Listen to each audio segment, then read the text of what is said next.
জীবনের শেষ নিঃশ্বাস পর্যন্ত এই পাপ থেকে বেঁচে থাকবো, তবে তাদের সফলতা কেউ ঠেকাইতে পারবে না। ফামান যুহজিহা আনিন নার ওয়া উদখিলাল জান্নাহ, যেই ব্যক্তি আগুন থেকে মুক্তি পেল, জান্নাতে প্রবেশ করলো, ফাকাদ ফাজ, আল্লাহ বলছে সে জিতে গেল, সে জিতে গেল।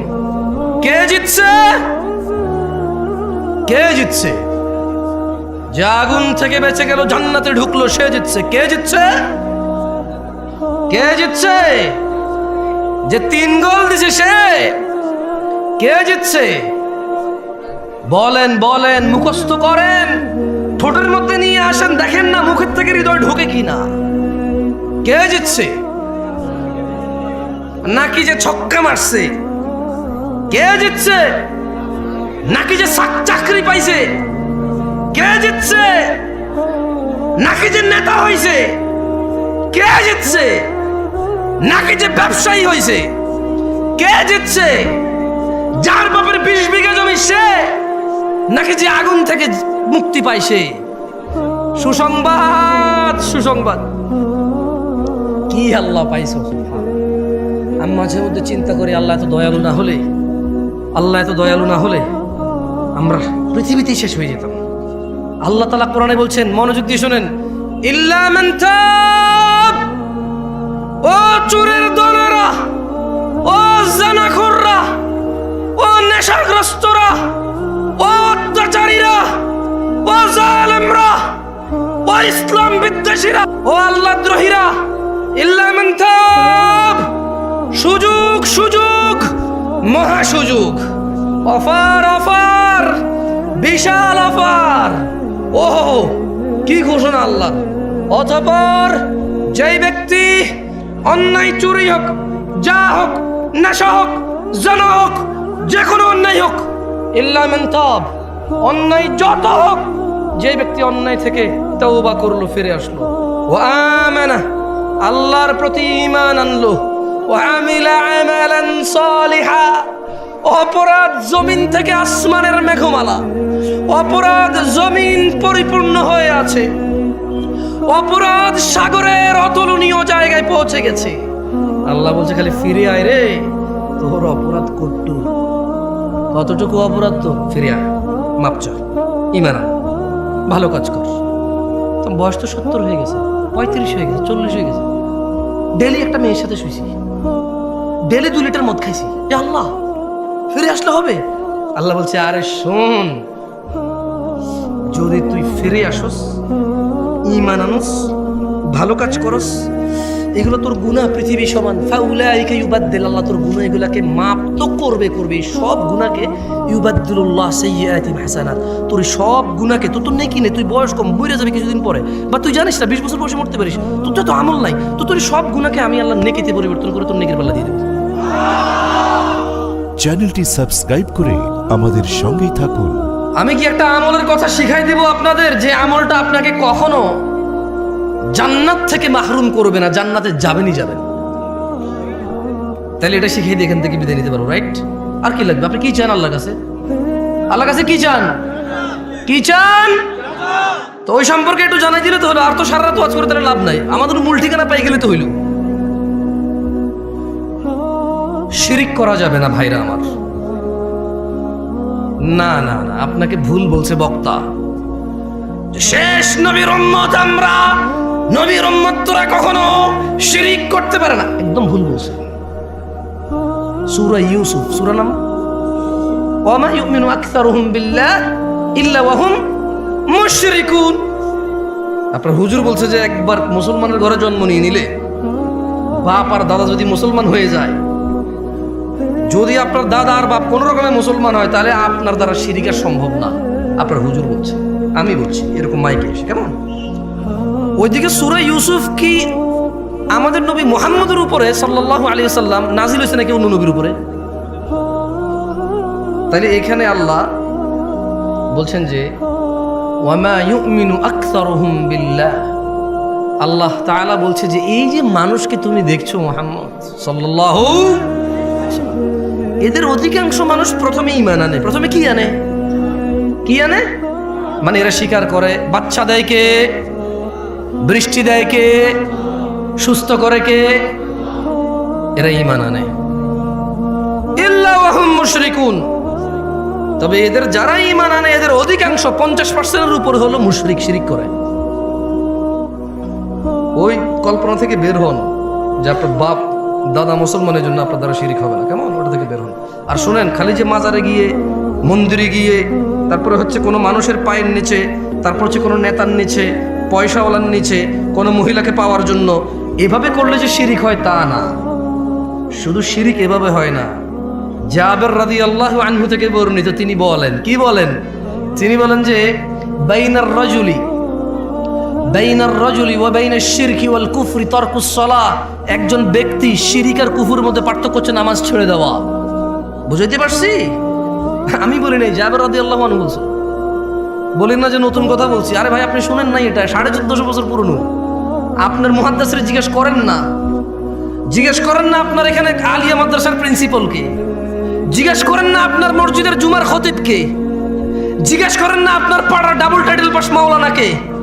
বলেন না যে মাওলানা সাহেব, খতিব সাহেব, একটু বলেন না নামাজ ত্যাগকারীর বিধান ইসলামে কি? বুখারী, মুসলিম, তিরমিজি, আবু দাউদ, মুসনাদ আহমদ, বাইহাকি, মুআত্তা মালিক। হ্যাঁ, আপনি যে বইগুলোর নাম জানেন ওনাকে বলেন না যে সবগুলা বইকে একত্রিত করে, সবগুলা বই থেকে নির্যাস বের করে সালাত ত্যাগকারীর বিধানকে ইসলামে একটু আমাকে পড়ে শোনান। আপনাকে বলতে হবে বাইনাল মুনাফিকিন, বাইনানা ওয়া বাইনাল মুনাফিকিনা শুহুদুল ইশা ওয়াস সুবহ লা ইস্তাতিউনাহুমা। আপনার মোল্লা, মুন্সি, মুহাদ্দিস আমার মতো আর কি, যারা আপনারা 3-4 হাজার টাকা বেতনে রাখেন, দাম নাই আর কি, যারা আমার মতো, যাদের মসজিদের ইমামদের, হ্যাঁ, ওনাকে বলেন না যে হুজুর আমি শুধু জুমা পড়ি, তাও রুকুতে যায় নামাজ ধরি, সালাম ফিরানোর পর সবার আগে বের হওয়া লোকটা আমি খুব চালাক, 2 রাকাত বরাবর পাইয়া যাই। সবাই পড়ে 5 মিনিট নামাজ 2 রাকাত পায়, আমি পড়ি 3.5 মিনিট, তারপরে 2 রাকাত পাই। কেমনে? সবাই বুকা আল্লাহু আকবার যায় ধরছে নামাজ, আমি সোজা রুকুতে যায় পাইছি 1.5 মিনিট পড়ার পরে। তার মানে আমি টাইম সেভ করছি, দারুণ। আমি যে কি বুদ্ধিমান, আল্লাহ, আমি যে কি চালাক। ইমাম সাহেব, আপনি বুঝেন না, আপনি জানেন না আমি কত ক্লেভার, আমি হেভি জিনিয়াস টাইপের জিনিস। হ্যাঁ, চিন্তা করেন, তোরা 5 মিনিট পড়ে 2 রাকাত, আমি 3.5 মিনিট পড়ে 2 রাকাত আমি। এবং ইমাম সাহেব নামাজ শুরু হয় আল্লাহু আকবার দিয়ে, শেষ হয় আসসালামু আলাইকুম দিয়ে। আমি আসসালামু আলাইকুম বলছি, সবার আগের লোকটা আমি বাইরে হয়েছি, তার মানে নামাজ শেষ, আমি নাই ওইখানে, আমি টাইম সেভ করছি। আপনি চালাক না? এই ছেলে, তুমি চালাক না? তুমি তো এটাই করো। তোমার হুজুরকে বলো না, তুমি যাকে বিশ্বাস করো তাকে বলো না যে ইসলামে হাদিসের যে গ্রন্থগুলো আছে ওখান থেকে একটু বলেন তো, আমি শুধু জুমার 2 রাকাত পড়ি, আর কোনো নামাজ পড়ি না আমি, আর ঈদের নামাজ পড়ি, আর কেউ মারা গেলে আমার, তাও যদি আমার নানি, দাদি, নানা, নানু, খালা, খালু, ফুফা, ফুফি, হ্যাঁ, আত্মীয় স্বজন, চাচা, জ্যাঠা, একেবারে নিকটবর্তী হলে আমি জানাজা অংশগ্রহণ করি। এর বাইরে আমি নামাজ পড়ি না। আমার বিধান কি ইসলামে?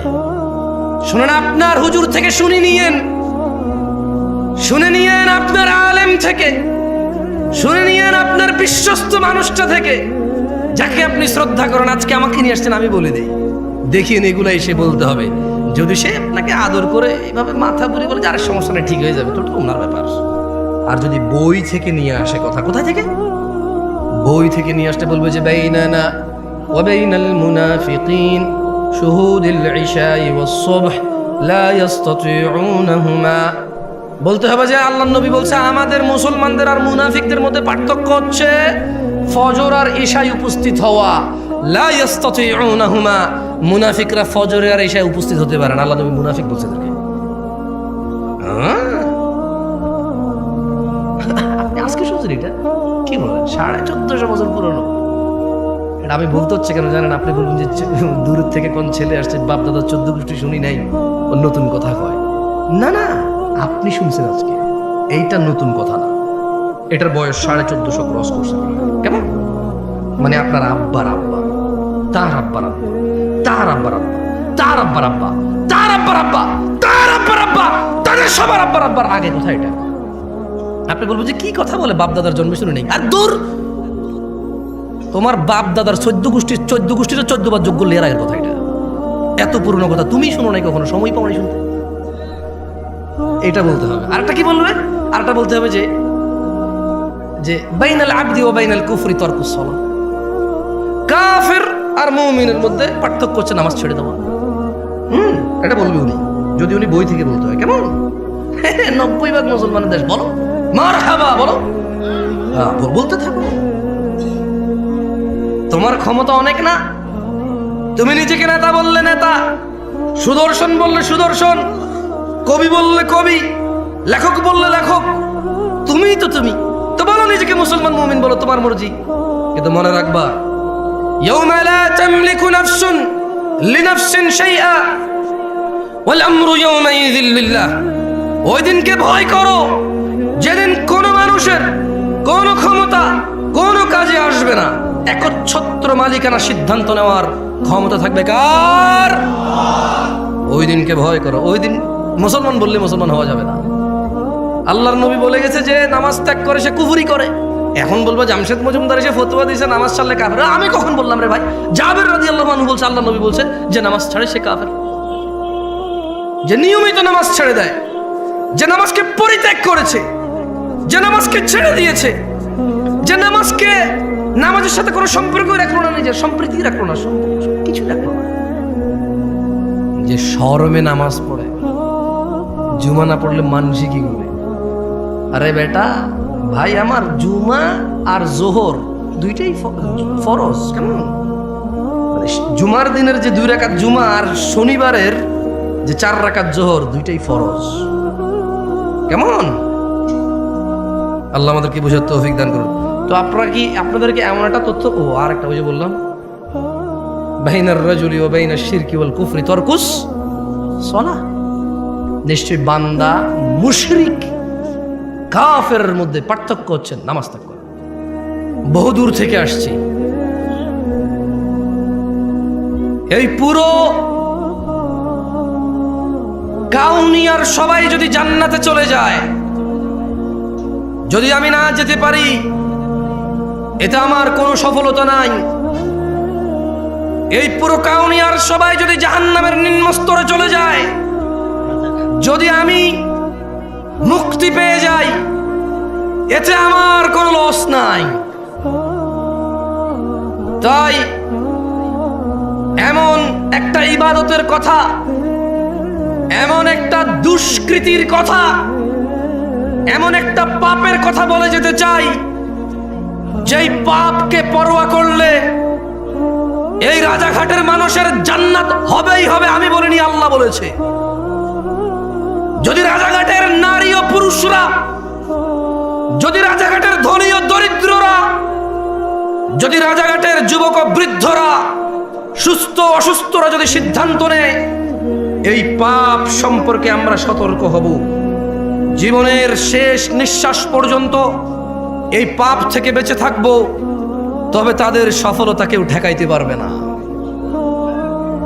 ফামান যুহজিহা আনিন নার ওয়া উদখিলাল জান্নাহ, যেই ব্যক্তি আগুন থেকে মুক্তি পেল, জান্নাতে প্রবেশ করলো, ফাকাদ ফাজ, আল্লাহ বলছে সে জিতে গেল, সে জিতে গেল। কে জিতছে? কে জিতছে? যে আগুন থেকে বেঁচে গেল, জান্নাতে ঢুকলো, সে জিতছে। কে জিতছে? কে জিতছে? যে 3 গোল দিছে সে। কে জিতছে? বলেন বলেন, মুখস্থ করেন, ঠোঁটের মধ্যে নিয়ে আসেন, দেখেন না মুখের থেকে হৃদয় ঢোকে কিনা। কে জিতছে? নাকি যে ছক্কা মারছে? কে জিতছে? নাকি যে চাকরি পাইছে? কে জিতছে? নাকি যে নেতা হইছে? কে জিতছে? নাকি যে ব্যবসায়ী হইছে? কে জিতছে? যার বাপের 20 বিঘা জমি সে, নাকি যে আগুন থেকে মুক্তি পাইছে?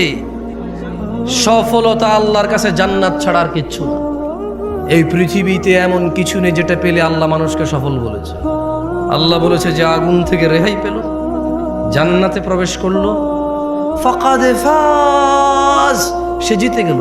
তো ইয়া আল্লাহ, সে কত গোলে জিতলো, কত রানে জিতলো? ফাযা ফাওজান আযীমা, সে পৃথিবীতে যত শ্রেষ্ঠ, এই মানুষের জন্য যত শ্রেষ্ঠ কিছু আছে সবচাইতে বড়টা জিতছে সে। এর চেয়ে আর কিছু বড় নেই। লুকমান হাকিম বলেছিল, আল্লাহ মুহাম্মদ সাল্লাল্লাহু আলাইহি সাল্লামকে বলতেছেন, ওয়াইদ ক্বালা লুকমান, আল্লাহ বলল যে আর স্মরণ করুন যখন লুকমান বলেছিল তার পুত্রকে, ইয়া বুনাই ওয়া হুয়া ইয়ালি ইবনি, তার পুত্রকে যখন সে বলেছিল ওয়া হুয়া ইয়াইদুহু, ওয়াজ করতেছিল। কি করতেছিল? কি করতেছিল? আমি কি করতেছি এখানে আজকে? গত বছর এখানে কি হয়েছে? এর আগের বছর যত হুজুর আসে কি করে এখানে? যত শ্রোতা আছে কি শুনে এখানে? ওয়াজ শুনে। লুকমান হাকিম তার ছেলেকে ওয়াজ করছে। এদেশের বাপেরা হুজুর নিয়ে এসে ছেলেকে ওয়াজ শোনায়, নিজেরা ওয়াজ করে না।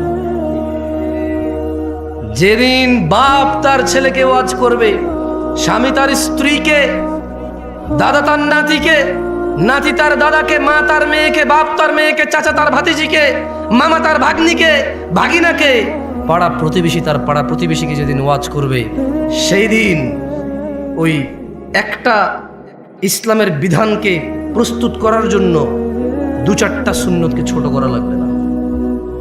সেদিন সবাই জেনে যাবে। কেমন? ওয়াইদ ক্বালা লুকমান, স্মরণ করুন লুকমান লিবনি, তার ছেলেকে ওয়াজ করছিল, ওয়া হুয়া ইয়াইদু, ওয়া হুয়া ইয়াইদু, তার ছেলেকে সে ওয়াজ করছিল কি, ইয়া বুনাই, ও আমার আদরের ছেলে, লা তুশরিক বিল্লাহ, তুমি আল্লাহর সাথে শরীক করিও না, ইন্না শিরকা লা যুলমুন আযীম, হে আমার ছেলে, শিরক পৃথিবীর যত অপরাধ উপস্থিত আছে সবচেয়ে বড় অপরাধ। এখন প্রশ্ন হতে পারে, 1000 লিটার মদ খেলে আর শিরিক করলে কোনটা বড় অপরাধ? এখানে কোরআনুল কারীমে সূরা লুকমানে আল্লাহ বলছে যে ইন্না শিরকা লা যুলমুন আযীম, নিশ্চয়ই শিরিক সবচেয়ে বড় অপরাধ। প্রশ্ন আসতে পারে, এদেশের নেতারা কয়েক হাজার কোটি টাকা দুর্নীতি করে নিয়ে চলে গেছে, এটা হিসেব হবে? মানুষের টাকা, কার টাকা? মানুষের টাকা, হিসেব আল্লাহ মাফ করবে না। যার টাকা মারছে তারা মাফ করবে, তারা যদি তারা মাফ না করে তাহলে তাদেরকে নেকি দিয়ে দিতে হবে। যদি ওই লোকের কাছে, নেতার কাছে আর নেকি নেই, তবে এই দেশের নেতাদের কাছে বহু নেকি আছে। বলেন তো কেন? এই মসজিদ মাদ্রাসার লোকেরা নেতার কাছে যায় 2 লাখ টাকার জন্য দাঁড়ায় থাকে। ওর বাপ কি করতে রে, তুই যে 2 লাখ টাকার জন্য গেলি, ও কোত্থেকে টাকা আনবে? এই ওর বাপ কি করতো আমি চিনি না, ওর বাপের ও নিজে কি করতো? এই মসজিদে 1 লাখ, ওই মাদ্রাসায় 2 লাখ, ওই স্কুলে 5 লাখ, ওই এতিমখানা মেয়ের বিয়েতে 10 লাখ আনে কোত্থেকে রে টাকা? ওর বাপের কয় বিঘা জমি ছিল রে? ও কি ব্যবসা করে? কত ব্যবসার নাম? ওর কাছে যাই যা দাঁড়ায় থাকো টাকার জন্য। তো টাকা যেহেতু দিচ্ছে, যেখান থেকেই আনে, যেহেতু টাকা দিচ্ছে, এ ভাই আমি আওয়ামী লীগ বিএনপি বলছি না ভাই, চোর বদলানোর কথা আমি বলি না, কি বদলানোর কথা আমি বলি না। আমার কথা হচ্ছে যে শাসনে আছে, আল্লাহ তার মধ্যে যত কল্যাণ আছে তা আমাকে গ্রহণ করা তৌফিক দিক, তার ভিতরে যত অনিষ্টতা আছে আল্লাহ তা থেকে আশ্রয় দিক। আমি তার সাথে পাঙ্গা ঝামেলা যেতে চাই না। তার ভিতরের ভালোটাকে ব্যবহার করে সমাজকে সুন্দর করতে চাই, তাকে সংশোধন করতে চাই, তাকে বদলাতে চাই না। কি করতে চাই না? বদলাতে চাই না, কারণ আমি নামই জানি না তাকে বদলায় কাকে নিয়ে আসবো, সবাই চোর। ঠিক আছে? তো সংশোধন লাগবে, বদলানো লাগবে না। কি লাগবে না? সংশোধন লাগবে। আল্লাহ আমাদেরকে সংশোধন হওয়া তৌফিক দান করুন। তো 2000 কোটি টাকা যদি কেউ চুরি করে বিদেশ নিয়ে চলে যায় বা দেশে রেখে দেয় বা কিছু একটা করে, তো যাদের টাকা সে মারবে আল্লাহ বলবে যে আমি মাফ করবো না। তো সে বলবে যে তোমার টাকা তুমি মেরে দিয়েছি, কি করবো? সে লোক বলবে যে নেকি দাও। তো এখন এই যে মসজিদে 2 লাখ দেয়, মাদ্রাসায় 2 লাখ দেয়, এতিম বাচ্চাদের বিয়ে করা, দেখলো ভালো কাজ নাকি খারাপ কাজ? পাহাড় সমান নেকি থাকবে না তার কাছে, কারণ সে প্রচুর দান করে। কি করে? ও এখানে আরেকটা কথা বলা ভালো, যদি সুনামের জন্য, দানবীর জন্য দান করে তাহলে নেকি ওটাই নাই, ওটা রিয়া হয়ে উল্টো ওটা একটা গুনায় পরিণত হবে। কেমন? আর যদি মন মানসিকতা ভালো হয়, একটু মন নরম, ভালো মন মানসিকতা, একটা এতিম বাচ্চা বিয়ে করে দিচ্ছে, যা কিছু টাকা দাও হয়ে যাক, অথচ টাকাটা কিন্তু সে চুরি করে, ডাকাতি করে, বদমাইশি করে, কিছু হালাল আছে কিছু হারাম আছে মিশ্রিত। কেমন? কিছু হালাল কিছু, ওটা সরি নেতা বলবো না, ওটা ব্যবসায়ীরাও করে। 2 নাম্বার 4 নাম্বার 6 নাম্বার মালামাল বিক্রি করে নাকি করে না? গ্রামের মোড়লে করে, ওটা কিন্তু নেতা না। আপন বড় ভাইয়ে করে, রাস্তার জমি নিজে নিয়ে ছোট ভাইকে ওই পিসের জমি দিয়ে দেয়, বোনের সাথে ভাইয়ে করে। তো আমি আসলে শুধু নেতা বলবো না, আমি আসলে আমরা মানুষ, এই সমাজের মানুষগুলো আমরা খারাপ। ভাই হিসাবে ভাইয়ের সাথে খারাপ, ভাই হিসাবে বোনের সাথে খারাপ, ছেলে হিসাবে বাপের সাথে খারাপ, নেতা হিসেবে সমাজবাসীর সাথে খারাপ, ব্যবসা হিসেবে কাস্টমারের সাথে খারাপ, স্বামী হিসেবে স্ত্রীর সাথে খারাপ, বাপ হিসেবে ছেলের সাথে খারাপ। এটা হচ্ছে আমাদের স্বভাব, বুঝে আসছে? তো আসলে কোনো একটা লোককে এইভাবে দোষ, মানে নেতা হয়েছে এই জন্য দোষ, এটা না। আসলে আমাদের স্বভাবগত যাতে এই দেশের মানুষের আমরাই খারাপ, বুঝে আসছে না আসলে আপনার? তো এখন ইন্না শিরকা লাযুলমুন আযীম, লোকমান বলছে যে ছেলে তুমি আল্লাহর সাথে শিরিক করিও না। কেন? বলো যে শিরিক সবচেয়ে পৃথিবীর বড় অপরাধ। তো এখন যদি আপনি প্রশ্ন করেন কত বড় অপরাধ, 1,00,000 কোটি টাকা যদি মারিয়ে দেওয়া হয়, এটা কিয়ামতে আল্লাহ মাফ না করলে, এ হলো চোর যে টাকা মারছে, এ হলো যার সম্পদ তারা, বা সে একক বা তারা অধিক, এর যত নেকি আছে একে দিতে হবে। দিতে দিতে আর নেকি নেই, কিন্তু লোক বাকি আছে। এখন এই পৃথিবীতে এমন একটা মানুষ আছে যার গুনাহ নাই? আছে? একটা মানুষ কি পাওয়া যাবে যার গুনাহ নাই? তো এখন এই যে ওই যে চোর বাটপার অন্যের হক মাইরা খাইছে, এর কাছে আর নেকি নাই, এখন লোক বাকি আছে যাদের হক এর কাছে রয়ে গেছে, এদের গুনাহগুলো সব এর কাছে আসবে। ইন্না লিল্লাহি ওয়া ইন্না ইলাইহি রাজিউন। সেই নেকির পাহাড় নিয়ে এসে মানুষ সবার গুনাহ নিয়ে গুনার পাহাড় নিয়ে যাবে। এবারে আসেন, এরপরে কি হবে? এর সমস্ত নেকি শেষ, সব মানুষের গুনাহ এর কাছে চলে আসছে, এইবার কি হবে ওর? এটা প্রশ্ন থাকতে পারে না? ধরে নেন ওর শিরিক করে নাই, কি করে নাই? কি করে নাই? আল্লাহ বলছে যে ইয়াগফিরু লিমান ইয়াশা, যাকে খুশি মাফ করে দেবে। বুঝে দিবেন নাই কি বলছে আল্লাহ? আরে ভাই, চোরদেরকে উৎসাহিত করতেছি না, ভুল বুঝিয়েন না আপনারা। অধিকাংশ চোরই মুশরিক বেনামাজি, অধিকাংশ চোর মুশরিক বেনামাজি, অধিকাংশ চোর ডাকাত আল্লাহকে অস্বীকার করে। আচ্ছা, একটা কথা বলি আপনাকে, মাশাআল্লাহ আপনার ঠান্ডা চুপ আছে, একটু মনোযোগ দিয়ে শোনেন। জেনা করা কি? ন্যাংটা থাকা কি? ন্যাংটা থাকা কি? আরে আমি নাস্তা আমরা জোর করব। ন্যাংটা থাকা কি? গুনাহ। গুনাই তো, হারাম তো গুনাই। শরম না? শরম না? শুকর খাওয়া কি? আচ্ছা, কালকে বাংলাদেশের বইতে লেখা হলো, আমি ওয়াল্লাহি, আল্লাহ সাক্ষী, আল্লাহ সাক্ষী, কসমে বিল্লাহি তাআলা, আল্লাহকে সাক্ষী রেখে বলছি, আমি বর্তমান যে সরকার বা এর আগের সরকার বা পরে কি আসবে আমি এত নন অফ কনসার্ন না। ধরেন নিজের শিক্ষা নীতিমালা হয়, অনেক কিছু বইতে আসতেছে, যেমন এই দেশের সায়েন্স আর্টসের অনেক বইতে লেখা আছে সব ধর্ম ম্যান মেড, মানুষের বানানো ধর্ম, কেমন লেখা আছে বইতে। আপনি কি করবেন? কি করবেন আপনি? টিচার পড়াবে না? এটা পড়াবে, ছাত্ররা পড়বে। ধরেন কালকে বইতে লিখলো, বছরে একটা দিন আমরা নির্ধারণ করব, ওই দিনের নাম দিব আমরা দুঃখ ভোলা দিবস। কি ভোলা দিবস দিব? আরে ভাই, যারা মাতাল তারা সবাই কয় কেন খায়? কয় দুঃখ ভোলার জন্য খায়। বুঝতে পারছি না পারি নাই? এটা সিগারেট খোর পর্যন্ত সিগারেট খায় দুঃখ ভোলার জন্য। কি বলার জন্য? দুঃখ ভোলার জন্য। তো ধরেন এরকম একটা দিবস চালু হলো তর্কের খাতিরে, যে বছরে একদিন আমরা সবাই সুন্দর করে সেজে গুজে মেয়ে ছেলে একাকার হয়ে আমরা দুঃখ ভোলা দিবস পালন করব। ধরেন টিচাররা এটা শিখাবে, বাচ্চারা বলো তো দুঃখ ভোলা দিবস কোন দিন? আমরা বললাম অমুক দিন।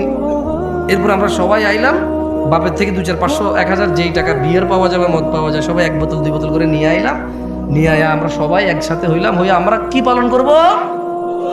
দুঃখ ভোলা দিবস। আপনি আপনার বাচ্চাকে মদ কিনে দিবেন? দিবেন না? কেন? কেন? ও আচ্ছা, মাশাআল্লাহ, ইউ কেয়ার অ্যাবাউট দ্য হারাম। আপনি হারাম সম্পর্কে পরোয়া করেন? জাযাকুমুল্লাহ খায়র। শুনে খুব ভালো লাগলো। আচ্ছা, ধরে নেন পরশু একটা দেশে, এই দেশ না জানি, এই দেশ নিয়ে কথা বলে খুব বাউরে বাপ ঝামেলা আছে। আচ্ছা, উদাহরণের মধ্যে যে কোনো দেশে হলি হলো, কেমন? আমরা একটা দেশের নাম দিলাম কল্পনা। ও না, ওটা মনির খানের হয়ে যাবে পরে, সমস্যা হবে। ওটা দিয়ে চলে অবস্থা। কি নাম দেওয়া যায়? একটা দেশের নাম দেন তো, মানে কাল্পনিক। ভাই, এটা বাংলাদেশের ভিতরে, আমি এই দেশ নিয়ে কথা বলতে চাই না, আমি পাগল। এত বড় ভুল আমি করবো না, দাঁড়ান। টংটাং, কারণ টংটাং দেশে যে কোনো কিছু হইতে পারে। যে দেশের নাম টংটাং, সেই দেশে যে কোনো কিছু হইতে পারে। এখন একটা দেশের নাম ধরে নেন টংটাং, ওই দেশে কিছু মুসলমান বসবাস করে, কিছু হিন্দু বসবাস করে, কিছু বৌদ্ধ বসবাস করে, কিছু খ্রিস্টান বসবাস করে, কিছু নাস্তিক বসবাস করে, কিছু ইয়াহুদি বসবাস করে, নাসারা বসবাস করে, এভাবে বহু ধর্মের ধর্ম মানে বসবাস করে। ধরে নেন ওই দেশের গভর্নমেন্ট হঠাৎ করে বলল আমরা সৌন্দর্য প্রদর্শন দিবস পালন করব। কি দিবস? এবং তারা তাদের শিক্ষকদেরকে বলে দিল বইতে একটা অধ্যায় সৌন্দর্য প্রদর্শন অধ্যায়। কি অধ্যায়? তো ওই দিন আমরা যাপন করব কিভাবে? তারা বললো যে সৌন্দর্য যেহেতু প্রদর্শন, তাইলে সবাই জামা কাপড় ছাড়া আসলেই ভালো হবে, পুরুষ দেখা যাবে। আরে আশ্চর্য, হাসতেছেন কেন? কি প্রদর্শন? তাইলে যার শরীরে যতটুকু অংশ আছে, যে যত বেশি করে দেখাবে সে পুরোটাই দেখাইলো, রাইট? এটা তাদের লজিক। এটা কার লজিক? তাদের লজিক। কোন দেশের? টংটাং দেশের লজিক। এখন টংটাং দেশের মুসলমানরা বলো কি, আমার বাচ্চাকে আমি ঘর থেকে জামা কাপড় কোনো কিছু ছাড়া স্কুলে পাঠাবো আজকে সৌন্দর্য প্রদর্শন দিবস পালন করার জন্য? শুধু বইতে লেখা আছে তাই? শুধু সরকার বলছে তাই? শুধু এদেশের বড়রা বলছে তাই? শুধু এদেশের ইঞ্জিনিয়াররা ডাক্তাররা বলছে তাই? এদেশের যাদের ক্ষমতা আছে তারা, এদেশের যারা পয়সাওয়ালা তারা, যারা সুন্দর করে ক্লিন শেপ করে হাঁটে তারা, যাদের they look so handsome, that's why তাদেরকে দেখতে খুব হ্যান্ডসাম দেখা যায়, এই জন্য আমি তাদের কথা মেনে নেবো। আমার বাচ্চাকে আমি ন্যাংটা পাঠাবো? আমার 12 বছরের যুবতী মেয়ে, আমার 15 বছরের যুবতী মেয়ে, আমার 18 বছরের যুবতী মেয়ে, আমার 20 বছরের যুবক ছেলেকে আমি কাপড় চোপড় ছাড়া পাঠাবো? ইম্পসিবল। বলবে, রাইট? আপনারা বলবেন? এরকম বলবেন তো না? দেখতে টংটাং দেশের মতো আপনারা বলবেন, রাইট? আচ্ছা, এরপর ধরেন কিছুদিন পর দিবস একটা আসবে, দুঃখ বলা দিবস। টংটাং দেশে কি বলা দিবস আসবে? ওই দিন বইতে এরকম লেখা থাকবে, স্যাররা শিখাবে, শোনো, জানে না, বুঝে নাও, এরকম একটা দিন আসছে, অমুক দিন অমুক অমুক কিছু করছে, সে যেহেতু চলে গেছে, তাহলে আমরা প্রচুর দুঃখ পাই তার জন্য। আমরা কি করবো? আমরা কি মদ খাবো? কি খাবো আজকে? টংটাং দেশ যে কোনো কিছু হতে পারে ভাই। এখন টংটাং দেশের মুসলমান হঠাৎ বলো কি আস্তাগফিরুল্লাহ, কি পাগল নাকি রে ভাই? ও আমার ক্ষমতায় আছে, ও আমার নেতৃত্বে আছে, আমাকে শাসন করবে, অন্যায়ের প্রতিবাদ করবে, আমি ভালো করলে পুরস্কৃত করবে, খারাপ করলে শাস্তি দেবে। ও মদ খাওয়াবে কেন আমার বাচ্চাকে? টংটাং দেখছে মানুষ এটা মেনে নেবে না, বাচ্চাকে বলবে আজকে স্কুলে যাওয়ার দরকার নাই, যা হয় হবে, বাদ দাও। বলবে কি না? আপনারা কি করবেন?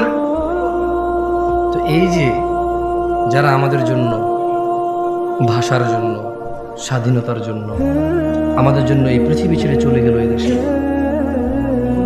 এই দেশ থেকে তারা সুন্দরী স্ত্রী, ছোট ছোট বাচ্চা কাচ্চা খুলেছিল, বৃদ্ধ বাবা মা ছিল তাদের, তারাই হয়তো পরিবারের একমাত্র উপার্জনকারী ছিল। ওর স্ত্রীর গর্ভে একটা 9 মাসের বাচ্চা ছিল। ও বেচারা ভাষার জন্য হোক, স্বাধীনতার জন্য হোক, ওর স্ত্রী সন্তানের ইজ্জত রক্ষার জন্য হোক, আর পরাধীনতায় বিরক্ত হয়ে নিজের পরবর্তী প্রজন্মকে স্বাধীন একটা রাষ্ট্রে দিয়ে স্বাধীনতা দিয়ে যাওয়ার জন্য হোক, ও বেচারা লড়াই করতে চলে গিয়ে জীবন দিয়ে দিল। ওর বাচ্চাটা ভূমিষ্ঠ হলো ইতিম হয়ে। ওর বাচ্চাটা পৃথিবীতে আসার আগে ইতিম হয়েছে, ও জীবন বিলিয়ে দিল। এখন আপনারা বলছেন যে ওদেরকে আমরা স্মরণ করতে হবে টন টন টন টন টন টন টন গান গাইয়া। আপনারা বলতেছেন যে তারা যেহেতু আমাদের জন্য জীবন দিয়ে চলে গেছে, একটা দিন আমরা নির্ধারণ করব, ওই দিন মুসলমানের ছেলে মেয়ে একত্রিত হয়ে একাকার হয়ে সেজে গুজে ফুল মাথায় দিয়ে খোপায় দিয়ে, ছেলে তার হাতে ফুল নিয়ে, মেয়ে তার খোপায় ফুল নিয়ে যাবে, কোনো এক পাথরে দাঁড়াবে, ছবি তুলবে, জুতা নিয়ে উঠবে না, মোজা নিয়ে উঠবে না, নানা ধরনের নিয়ম থাকবে। আর সারা দিন শুধু আল্লাহ যে মিউজিককে হারাম করেছে, ইসলাম যে মিউজিককে হারাম করেছে, মদ হারাম করেছে কে? ন্যাংটা হওয়া হারাম করেছে কে? মিউজিক হারাম করেছে কে? তো টংটাং দেশের মানুষ তো মিউজিকটা আল্লাহ হারাম করেছে, এজন্য মিউজিক দিয়ে কাউকে সম্মান করবে না। আপনারা কেন করছেন? টংটাং দেশের মানুষের মতো হইতে পারবে না।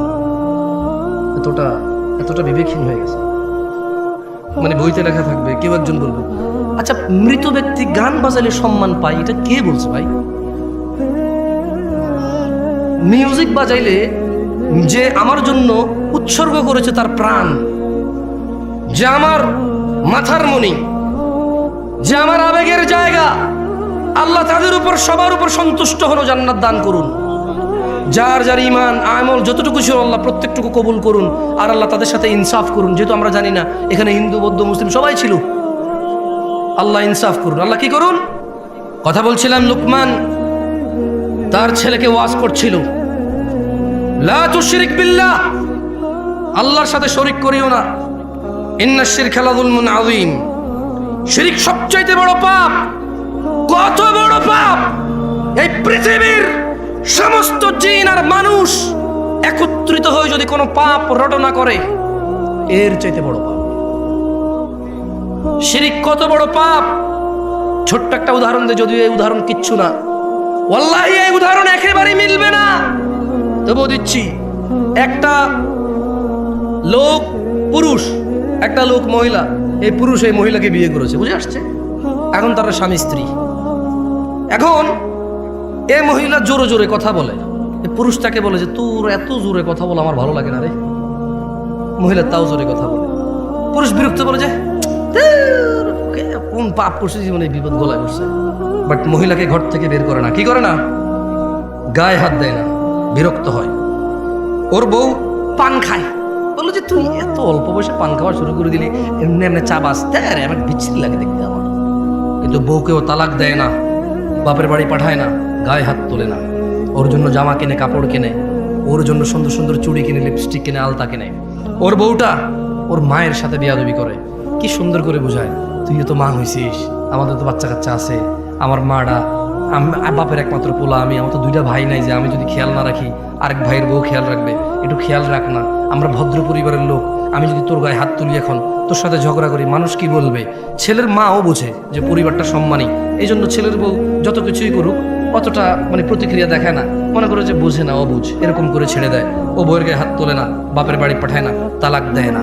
ছেলেটা প্রায় তার বউয়ের মোবাইল এঙ্গেজ পায়, যখনই বলে তোমার মোবাইল ব্যস্ত পেলাম কেন, বউ বলে যে খালার সাথে কথা বলতেছি, মার সাথে কথা বলতেছি, বোনের সাথে কথা বলতেছি। সে প্রায় এঙ্গেজ পায়, বিরক্ত হয়। ছেলেটা তার বউকে বলে তুমি ফেসবুক কেন চালাও, আমার পছন্দ না। তার বউ বলে যে চালাবো না, এরপরে বলে যে শুধু এই তো মাঝে মধ্যে একটু স্ক্রলিং করবো, আমি কারোর মেসেজ টেসেজ দিই না। ছেলেটা প্রায় দেখে যে ও বউ ফেসবুক চালায়, সে বিরক্ত হয়, বউর গায়ে হাত তোলে না, বাপের বাড়ি পাঠায় না, তালাক দেয় না। হঠাৎ যদি এই ছেলেটা ঘরে এসে দেখলো তার বউয়ের বিছানায় অন্য পুরুষের সাথে বউ শুয়ে আছে, এখন কি করবে সে?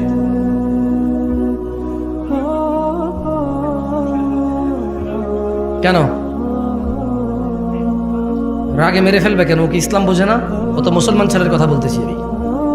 তুমি কোন ছেলে, তুমি কোন ধর্মের ছেলে? ইসলামে কোন মহিলা পুরুষ ধরা পড়ে গেলে মেরে ফেলার তোমার বিধান আছে? সরকার মারবে? কে মারবে? কে মারবে? বিবাহিত মহিলাকে পাথর মেরে মেরে রজম করবে কে? জেনাকারী কে রজম করবে? কে রজম করবে? তুমি তো গায়ে হাত দিতে পারো না, তুমি ধর্ম বুঝো না। তো যটুক আছে ওটুক নিয়ে মস্করা করো, গজল গায়া গায়া, যটুক টুকটাক দেখা যায় ওটুক নিয়ে মস্করা করো, গজল গায়া, গান গায়া, সিনেমা নাটক করে, কৌতুক করে ধর্ম শিখাও। এখন সিনেমা করে দেখি তো, টেলিভিশনে আসে একটা ইসলামের শিক্ষা, কোরআন হাদিস দিয়ে আর হচ্ছে না, এবার নাটক করে শিখাইতে হবে। এই পর্যায়ে চলে গেছো তুমি। কেন আমার বাপ মেরে ফেলবা কেন? ওর বউ আরেকজনের সাথে শুয়ে আছে, তুমি মেরে ফেলবা কেন? তোমার বউ তোমার মেরে ফেলা বৈধতা আছে ওই মহিলাকে? বলে যে মেরে ফেলবার আগে ওকে তালাক দেওয়া বৈধতা আছে, ওকে বাপের বাড়ি পাঠিয়ে দেওয়ার বৈধতা আছে, মুসলমান শাসকের হাতে তুলে দেওয়ার বৈধতা আছে।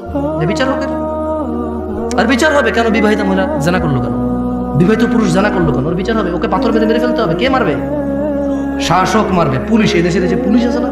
অথবা কোনো বাহিনী তৈরি হবে, সরকার তৈরি করবে। কে তৈরি করবে? হুজুর আমাদের দেশ সরকার। তো আমি তোমার দেশ নিয়ে কথাই বলতেছি, আমি কথা বলতেছি ইসলাম নিয়ে। আমি কি এখন বাংলাদেশকে হিসেব করে কথা বললে হবে? ইন্ডিয়া, পাকিস্তান, সৌদি আরব, ইরান, নেপাল, ভুটান নিয়ে কথা বললে হবে? আমি কথা বলতে হবে ইসলামের বিধান নিয়ে। এবার কি তোমার আছে আর কি তোমার নাই? যা তোমার আছে তা তুমি পাবা, আর যা তোমার নাই জব তুমি আল্লাহকে দিবা। আমি এখানে কি করবো? আমার কি করার আছে, কি ক্ষমতা আছে আমার করার? এই তোমরা কি কথা বুঝো আমার? এখন এই ছেলেটা দেখলো তার স্ত্রী অন্য কারো বিছানায় শুয়ে আছে।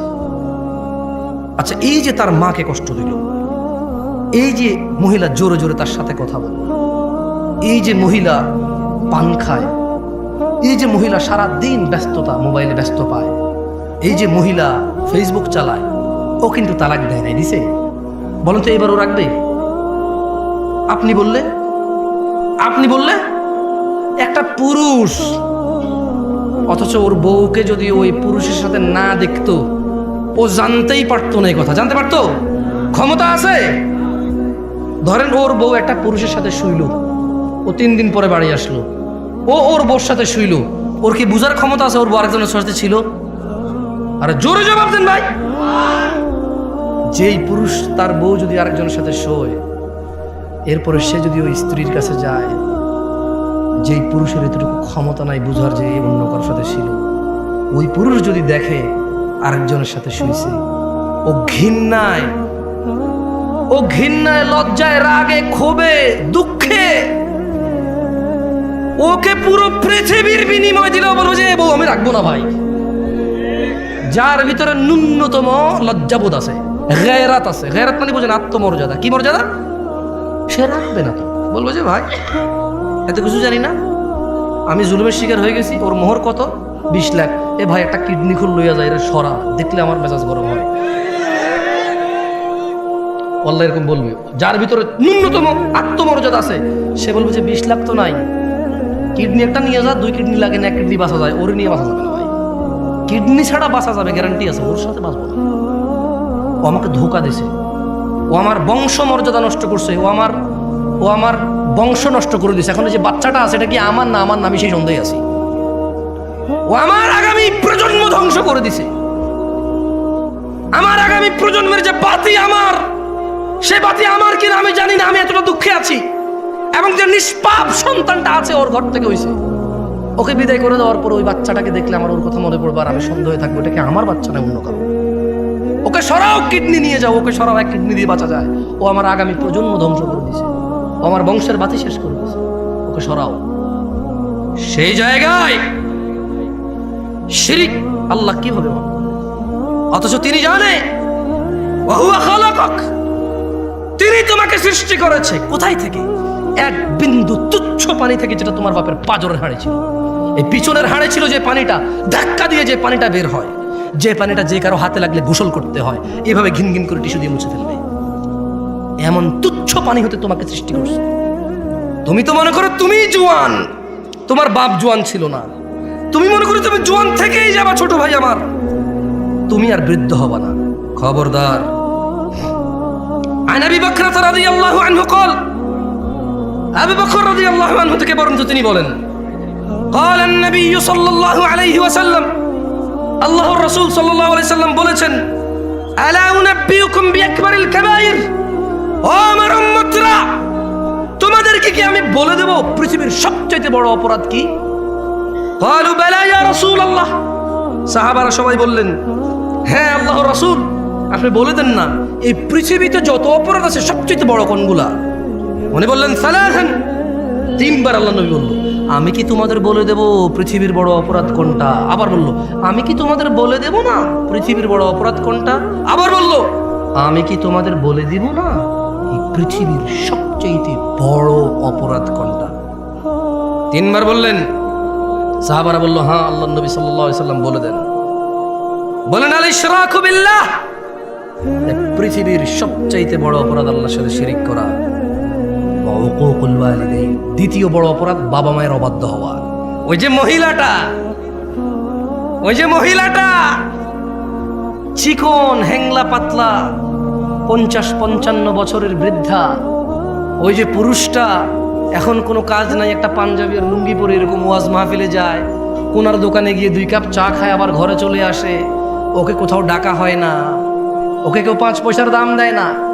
এই তুচ্ছ এই হ্যাংলা পাতলা বুড়ার বুড়ি, আল্লাহর নবী বলছে, এই বুড়া বুড়ির যদি তোমার মা বাপ হয়, ধাক্কা দিলে পড়ে যাবে যে লোকটার এখন চাকরিও নাই, ব্যবসাও নাই, তুমি যদি ওকে উপার্জন করে না চিকিৎসা করাও, না খাওয়াও, ও বেচারা অসুস্থতায় ভুগবে, ক্ষুধায় ভুগবে। এমন দুর্বল একটা মানুষ। আল্লাহর নবী বলল যে পৃথিবীর বড় অপরাধ ওয়া উকুকুল ওয়ালিদাইন, এই পৃথিবীতে সবচেয়ে বড় অপরাধ শিরক। কি? তারপরের অপরাধ হচ্ছে বাপ মায়ের অবাধ্য হওয়া। তুমি তো বলো হুন্ডা না কিনে দিলে ঘর কোপায় ফেলবা ভাই আমার, তুমি বলো তোমার বাপকে হুন্ডা না কিনে দিলে ঘর কোপাবা, তুমি বলো তোমার বাপকে জন্ম দিছস কর্ম দিস না, কা বই পড়ে শেখে এগুলো না? পাগল ছেলে, ওর ক্ষমতা কত জানো? এই যে বুড়া লোকটা যারে তুমি বলো যে আপনি কিচ্ছু বুঝেন না, শুধু শুধু কথা বাড়ায় না এই জায়গায়, ওর ক্ষমতা জানো? এই যে তুমি যে জান্নাত, মানে যেখানে না গেলে আগুনে জ্বলবা, হ্যাঁ, এই জান্নাতে যে দরজা দিয়ে ঢুকবা না, এই বুড়া লোকটা, এটার চৌখাট, চৌখাট, এটা কি চৌখাট, এটা নাই মানে দরজাই নাই, এটা নাই মানে কি দরজাই। বোঝো ওর ক্ষমতা, ওর ক্ষমতা বোঝো। নেতার সাথে লাগবা, একবারে পিটায় সোজা করে দিবে, ভয় তুমি সুন্দর ব্যবহার করো। কোন প্রশাসনের সাথে লাগবা, মামলা মোকদ্দমায় ফেসে যাবা। ব্যবসায়ীর সাথে লাগবা, ও টাকা টোকা খরচ করে এমন বানান দিবে, এমন ট্র্যাপে ফেলবে, জীবনে মুখ দেখাইতে পারবা না, তোমার ঘরে মহিলা ঢুকাই দিবে। আর এই যে বুড়া লোক কি করতে পারবে জানো? জান্নাত থেকে তোমার এমন লাথি মারা বের করে দিতে পারবে। তুমি জানোই না এর ক্ষমতা কত। এই বুড়া লোকটা তোমার অনন্ত জীবনের সুখ কেড়ে নিতে পারে, এত ক্ষমতা তার। মামলায় জেলে গেলে 60 বছর পচবা, অমুক ব্যবসায়ীর সাথে লাগে গেলে 50 বছর ভুগবা, সে মারা যাবে বা তুমি মারা যাবা, ম্যাটার সলভ, ক্লোজ। বুঝে আসছে না? আসে নাই? আর এই বুড়া লোকটার সাথে যদি লাগো না, এই বুড়ির সাথে যদি লাগো না, অনন্ত জীবন, যেখানে আর মৃত্যু হবে না, ফিনিশ। ধাউ ধাউ আগুন, নাজ্জাআতাল লিশ-শাওয়া, যে আগুন মানুষের চামড়া খসে দেবে, এমন আগুনে ঢুকে ও ফেলে দেবে। কে ফেলবে? এ বুড়া লোক, যারা তুমি 5 আনার দাম দাও না। আব্বা আমাদের বড় ভাইরে এটা করছেন, ওটা করছেন, আমার দেন নাই। আব্বা আমরা সবসময় ছোট বলার দিকে টানেন। আব্বা আপনি কি করছেন, অমুক দেখেন তার পোলারে কি দিছেন, আপনি কি দিছেন। কার সামনে কথা বলো? তুমি চিনোই নাই, তুমি কি করো নাই, চিনোই নাই। হ্যাঁ, ও হিন্দু হলো, তুমি বিশ্বাস করো তোমার বাপ যদি হিন্দু হয়, তোমার বাপ যদি বৌদ্ধ, খ্রিস্টান, ইহুদি, নাসারাও হয়, তুমি না, তোমার আব্বা যদি বলে যে আল্লাহর সাথে শিরিক করে, বলতে হবে যে আব্বা আমি এক আল্লাহ ছাড়া করে, আব্বা আমার জন্য। ইব্রাহিম আলাইহিস সালাম একজন নবী, খলিলুল্লাহ, রাসূল, সুবহানাল্লাহ। উনি মিথ্যা কথা বলছে, চিন্তা করেন, তারপর বাপের সাথে বিয়ে করতে পারে নাই। বাপে বলছে যে ইব্রাহিম আসো আমরা পূজা করি। ইব্রাহিম আলাইহিস সালাম হঠাৎ করে বলেছে, আব্বা আমার খুব খারাপ লাগতেছে। কি লাগতেছে? আব্বা আমি অসুস্থ ফিল করতেছি, আমার যাইতে ভালো লাগতেছে না। বাপ বললো যে ঠিক আছে, যেহেতু অসুস্থতা ফিল করতেছে বাদ দাও। ওহি পাঠায় কে? উনি খলিলুল্লাহ, আল্লাহর বন্ধু। কার বন্ধু? আল্লাহর বন্ধু। উনার ওরস মানে উনার জন্মে একটা ছেলে আসছে, যার পানি লাগতো, কান্নাকাটি করতেছিল। সুবহানাল্লাহ, আল্লাহ জমজম দিয়ে দিছে ওখানে। কি দিছে? মানে ইব্রাহিম আলাইহিস সালাম কে ভাই? ছোট ভাই আমার, তুমি ইব্রাহিম আলাইহিস সালামের পরিচয় জানো? আরে না, তুমি জানো না তো। আরে তুমি জানো না ইব্রাহিম আলাইহিস সালাম কি কে? উনি ওনার স্ত্রী আর সন্তানকে রেখে মরুভূমিতে চলে গেছে। স্ত্রী সন্তানের জন্য আল্লাহ খলিল ইব্রাহিম আলাইহিস সালাম আল্লাহর বন্ধু। বন্ধুর বউ বাচ্চা কষ্ট পাচ্ছে, আল্লাহ ওখানে জমজম দিল। কি এতে খাদ্য আছে, পানিও আছে। মানে তুমি কলা খেলে যেরকম খাদ্য হয়, ভাত খেলে যেরকম খাদ্য হয়, পানি খেলে যেরকম 30টা মেটে পানি হয়, জমজমের পানিতে খাদ্যের গুণাগুণ আছে, পানির গুণাগুণ আছে। বুঝছো? মানে কারণ তো মরুভূমি তো কিচ্ছু নাই, তো এই পানি খেয়ে বেঁচে থাকতে হবে। সুবহানাল্লাহ, এত ভালোবাসে আল্লাহ ইব্রাহিম আলাইহিস সালামকে। এত ক্ষমতাবান মানুষ, এত ক্ষমতাবান মানুষ। বাপ বললো যে চলো পূজা করবা। আব্বা খুব খারাপ লাগছে। বললো যে আরে আমার ছেলেটা খারাপ লাগতেছে। আচ্ছা ঠিক আছে চল। তুমি বুঝছো? বলা যাবে না আব্বা আপনি মুশরিক, আর তুমি বলো যে আব্বা আপনি বেকার, আব্বা আপনি জুয়া খেলেন, বাপারে মারতে যাও। তুই কি করছস? জুয়া খেলছো সারাদিন। আমার ও আল্লাহর বান্দা, জুয়া কি তোর সাথে অপরাধ রে?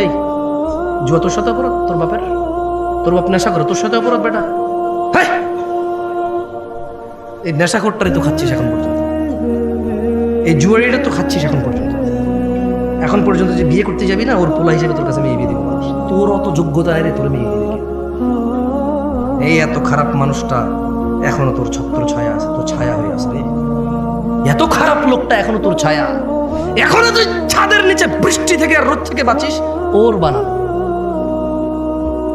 এখনো যে অমুক জায়গায় ঘুষে দিয়ে আমাকে দাঁত ভেঙে ফেলছিস, কার ছেলে? অমুকের। আরে ওর বাপটা তো খুব মিশুক মানুষ, আমাদের বন্ধু মানুষ ছিল। আচ্ছা ছাড়ো, আমি ওর বাবার সাথে কথা বলবো। এই যে তুই মারামারি করছিস, ওর জন্য বেঁচে গেছিস রে ছোট ভাই আমার। কত ক্ষমতাবান মানুষের সাথে বেয়াদবি করিস। আহ ছোট ভাই আমার, বাপ মায়ের সম্মান কর। পৃথিবীর সবচেয়ে বড় অপরাধ হচ্ছে আল্লাহর সাথে শিরিক করা, ওয়া উকুকুল ওয়ালিদাইন, পিতামাতার সাথে অন্যায় আচরণ করা। যাই হোক, ওয়াজালাসা ওয়া কানা মুত্তাকিয়ান ফাকাল, আল্লাহর নবী হেলান দেওয়া ছিল, দুইটা অপরাধের কথা বললো। একটা কি? আরেকটা কি? এই তৃতীয় একটা অপরাধের কথা বলতে গিয়ে ওয়াকানা ওয়াজালাসা ওয়াকান, উনি এভাবে হেলান দিয়ে বসা অবস্থায় এই দুইটা বলছে। কিভাবে হেলান দেওয়া অবস্থায়? যে কোনো ভাবে উনি হেলান দেওয়া ছিল, ঠিক আছে? তো এরপরে উনি হেলান থেকে উঠে গেছে, উঠে গিয়ে বললেন আলা ওয়া কাউলু জুর, মিথ্যা সাক্ষ্য দেওয়া। কি সাক্ষ্য দেওয়া? কি সাক্ষ্য দেওয়া? কি সাক্ষ্য দেওয়া? এই দেশে একজন লোকের জেল হয়ে গেছে খারাপ মানুষ ছিল বলে। ওই সাক্ষীকে পরে ধরার পরে বললো যে আমি দেখিনি। দেখেন, পৃথিবীর সবচেয়ে বড় অপরাধ শিরক, তারপরে বাপ মা। আল্লাহ নবী হেলান দিয়ে বলছেন দুইটা কথা। এরপর তিনি সাডেনলি হেলান থেকে উঠে গেছেন, উঠে গিয়ে বললো যে আলা আলা ওয়া কাউলু জুর, এবং মিথ্যা সাক্ষ্য দেওয়া। قال فما زال يكررها حتى قلنا ليت له سكت। আল্লাহর নবী হেলান দিয়ে উঠছে, ছোট ভাই আমার মিথ্যা সাক্ষী দিস না, বোন আমার মিথ্যা সাক্ষী দিও না। আল্লাহর নবী হেলান থেকে উঠে গিয়ে বলল মিথ্যা সাক্ষী দেওয়া, মিথ্যা সাক্ষী দেওয়া, মিথ্যা সাক্ষী দেওয়া, মিথ্যা সাক্ষী দেওয়া, মিথ্যা সাক্ষী দেওয়া। সাহাবারা সবাই বললেন ওহো, উনি বলতেইছিলেন। আমরা সবাই ইতস্তত বোধ করলাম যে আহা, এইবার যদি আল্লাহ নবী একটু চুপ করতো, এইবার যদি আল্লাহর নবী একটু নীরব হইতো। এই মিথ্যা সাক্ষ্য দেওয়ার কথা উনি বলতেছিলেন, রিপিট again. তিনি এটা বলছেন। সাহাবারা ভাবতে বাধ্য হলেন, ও আল্লাহ নবীর কষ্ট হচ্ছে, বলতেছে যদি উনি একটু আবার বন্ধ করতে পারেন। মিথ্যা সাক্ষ্য দেওয়া এত বড় অপরাধ, বুঝে আসছে? কিরে, এতে ওইটা বেশিরভাগ ছোট বলা বানি করে ঢিল মারছে গাছের আমে, পড়ছে যে জানালায়, ভেঙে গেছে গ্লাস। তো বাড়িওয়ালা বলে যে কে মারছে, তুই দেখছিস? আমি দেখিনি। কি বলে আমি দেখিনি। ছোট ভাই, মিথ্যা সাক্ষ্য দেওয়া পৃথিবীর বড় অপরাধ। যাই হোক, আমি আমার বক্তব্য লম্বা করব না, তবে একটা কথা বলছিলাম যে তোমাদের একটা অপরাধের কথা বলে যাব, যে অপরাধ তোমাদেরকে কখনোই জান্নাতে নিয়ে যাবে না। আর তোমাদের এই একই অপরাধের কথা বলে দেবো, বলছিলাম যে অপরাধ তোমাকে জান্নাতে, যে আমল তোমাকে জান্নাতে নিয়েই ছাড়বে। কি জান্নাতে যেতে রাজি আছো? কারা কারা জান্নাতে যেতে রাজি? আল্লাহ আমাদের কবুল করুন। শোনো আমার ভাইরা, যে অপরাধ ক্ষমা হবার নয়, দেখো ওই যে বললাম দুর্নীতি, চাঁদাবাজি, মিথ্যা, বহুত কিছু অপরাধ আছে, একটা অপরাধ ক্ষমা হবে না। আল্লাহ বলছে ইন্নাল্লাহ, নিশ্চয়ই আল্লাহ, লা ইয়াগফির, ক্ষমা করবে না, আইয়ুশরাকা বি, যে আল্লাহর সাথে শিরিক করে, ওয়া ইয়াগফির, ক্ষমা করে দেবে, ক্ষমা করে দিতে পারে, ক্ষমা করবেন ওনার ইচ্ছা, মা দুনা যালিক, পৃথিবীতে যত অপরাধ আছে, লিমান ইয়াশা, ওনার ইচ্ছা, যে কোনো যত খুশি অপরাধ মাফ করবেন, শিরিক ছাড়া। ওয়া মান ইউশরিক বিল্লাহ, যে আল্লাহর সাথে শিরিক করলো, ফাকাদ দাল্লা দালালান বাঈদা, সে সবার চাইতে বেশি পথভ্রষ্ট হলো। দ্বীনি ভাইরা, তাওহীদের দিকে ফিরে আসুন।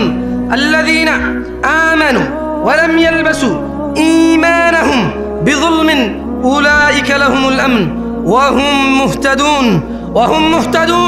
হিদায়াত প্রাপ্ত কেউ নয় এই পৃথিবীতে, কোন মোল্লা, মুন্সি, গাজী, হাজি, মুফতি, মুহাদ্দিস, সাধারণ অসাধারণ, পুরুষ নারী, ধনী দরিদ্র, কেউ হিদায়াত প্রাপ্ত নয় ওই ব্যক্তি ছাড়া। আল্লাহ বলছে যারা ঈমান আনছে। কি আনছে? এরপরে বললেন যে এবং তাদের ঈমানের সাথে শিরিককে যুক্ত করে নাই। দেখছেন, সূরা ইউসুফে বলছে ঈমান আনার পর শিরিক করে, রাইট? সূরা ইউসুফে কি বলছে? ঈমান আনার পর। এই দেখেন, এই যে এটা কি সূরা আল আনামের ৩০ নম্বর আয়াত, এখানেও সেম কথা বলতেছে। তার মানে মুসলমান হওয়ার পরেও মানুষ শিরিক করার সম্ভাবনা, মুসলমান হওয়ার পরে শিরিক করার কি তো নাইলে আল্লাহ কেন কোরআনে বলতেছে সূরা আল আনামে যে আল্লাযীনা আমানু, যারা ঈমান আনে, ওয়া লাম ইয়ালবাসু ঈমানাহুম বিযুলম, এবং তাদের ঈমানের সাথে শিরিক করে না, উলাইকা লাহুমুল আমন, নিরাপত্তা তাদের জন্য যারা ঈমানের মধ্যে শিরিক করে না, ওয়া হুম মুহতাদুন, এবং এরাই হেদায়েত প্রাপ্ত। যারা ঈমানের সাথে শিরিক করে না। দিনী ভাইরা, আমি বক্তব্য লম্বা শেষ করে চলে যাব, অনেক দূরে যাবো, আপনারা অনেক দূর থেকে আসছেন। অনেক দেখেন, শিরিক যদি না বুঝে আসে আপনার, আমি আপনাকে আবারও একটা হাদিস, কয়টা হাদিস, একটা হাদিস আমি আপনাকে পড়ে শোনাই, এখান থেকে বিদায় নিতে চাই। আপনারা আমার মুখে মুখে কি হাদিসটা পড়বেন? তো ঠিক আছে, শোনেন। মক্তবে পড়ছেন কারা কারা? হাত তোলেন তো। মক্তবে